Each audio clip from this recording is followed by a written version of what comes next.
আপনারা দেখছেন শ্বেতনাগ এবং কালনাগ। এর মানে হলো সদাশিব এবং মা কালী। মনসা গাছটার নিচেই দুজনকে রাখা হয়েছে। নমস্কার, আমি পিঙ্কি সমদ্দার।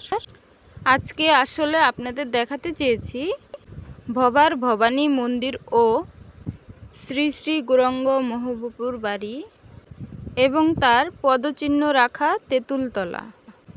আসলে এসব জায়গার ভিডিও তোলা নিষেধ, তার মধ্য থেকে যতটুকু পেরেছি তুলে ধরলাম। যত্ন সহকারে সাজিয়ে রাখা সমাধিটা দেখছেন শ্রী ভবা পাগলের। সমাধির পাশ দিয়ে পরিক্রমা করার জন্য ছোট্ট একটি গলি রয়েছে। সমাধির উপরে বসে আছে মূর্তিখানা যেন জীবন্ত। তার কারণ তার কপালে দেখুন সোনার টিপ রয়েছে। শয়ে শয়ে মানুষ আছে, কিন্তু এই সোনার টিপ ছোঁয়ার সাহস করে না কেউ। তাহলে তাকে জীবন্ত বলাই চলে। তার জিনিস সে নিজেই রক্ষা করছে এখনো।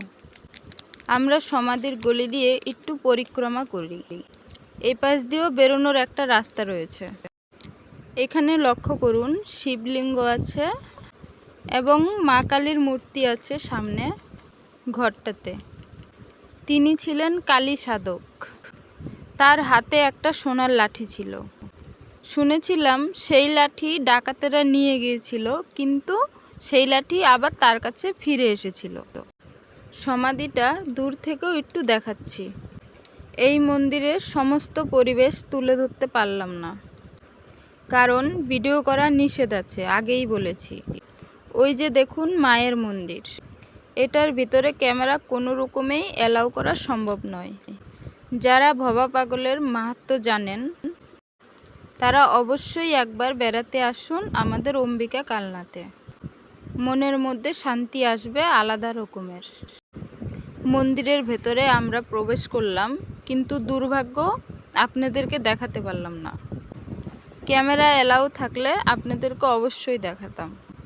তাই বলছি, আপনাদের যদি ভালো লেগে থাকে একটু এসে দেখে যান।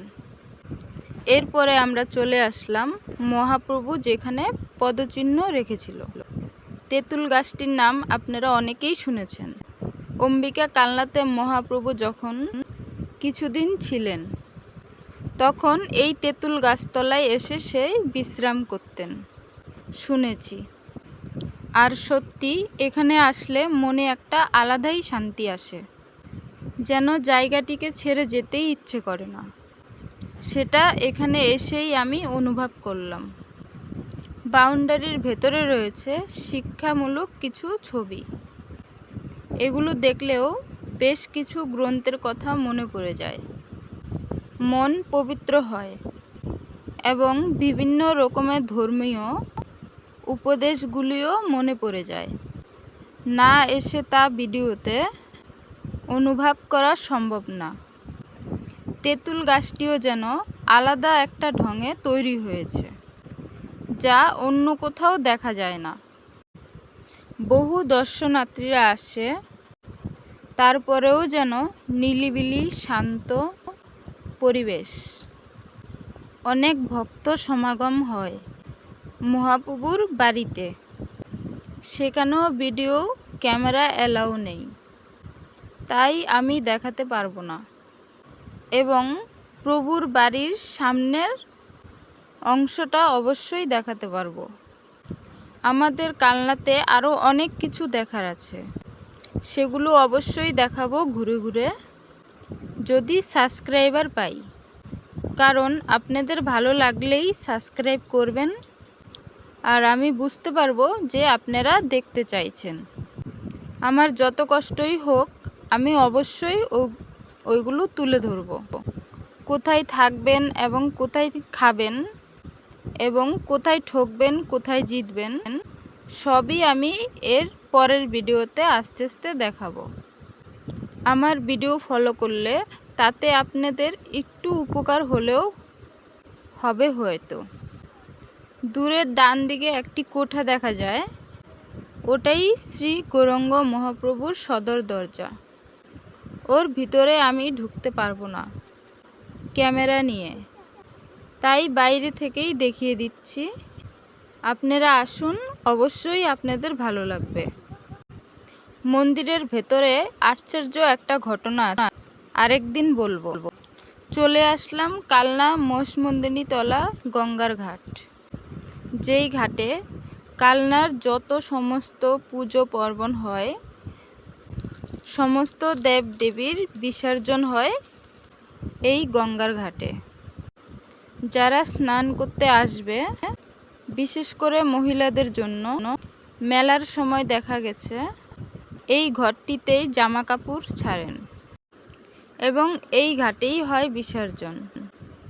এখানে যে মেলাটির কথা বলেছি সেটা অন্য কোনো মেলা নয়, বিখ্যাত মা মহিষমর্দিনী মেলা বলে পরিচিত। কালনাতে আরেকটি পূজা হয়, সেটাও বিখ্যাত, সেটা হলো মা সরস্বতী পুজো। অনেকেই এই কথা শুনে থাকবেন। এখানে যারা আসবেন, এখানে তাদের জন্য ছোট্ট একটা পার্কও রয়েছে। মেলার সময় ওই পার্কের সামনেই হয় পুতুল নাচ এবং পার্কটিতে প্রত্যেক রোজ বিকালবেলা বহু মানুষের ভিড় হয়। এখানে রয়েছে বাবা গ্রহরাজের মন্দির। একটু আলো হলে ভালো হতো, ভিতরটা পুরো অন্ধকার, তবুও বাবার মুখটা অতি সুন্দর। পাশেই রয়েছে হর হর মহাদেব, যাকে সবাই বলে দেবের দেব, মানে হলো সমস্ত দেবতার দেবতা। চলুন এবার পার্কটি দেখে নিই এক ঝলকে। এইখানে দেখুন কত দোকানপাট, এতেই বোঝা যায় প্রত্যেক রোজ এখানে কত লোকের সমাগম হয়। তবে আজ একটু ফাঁকা ফাঁকাই আছে। আসলে এখানে আসলে গঙ্গার পবিত্র হাওয়াটি পাওয়া যায়, তাতে মন ভরে ওঠে। এখানেও শান্তির নিঃশ্বাস ফেলা যায়। না আসলে কিছুতেই বোঝা যাবে না। যারা আছেন দূরে, ভাবছেন থাকবো কোথায়, খাবো কোথায়, কালনাতে সমস্ত রকমের ব্যবস্থা আছে। সুযোগ পেলে পরের ভিডিওতে অবশ্যই দেখাবো, যদি আপনারা কমেন্ট করে জানতে চান।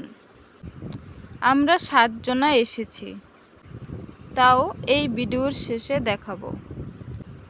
ওই যে ট্রলারটি যাচ্ছে, এটাকে বলা হয় মুড়িগঙ্গা। গঙ্গার থেকে একটি নালা বেরিয়ে এসেছে, তাই এর নাম মুড়িগঙ্গা।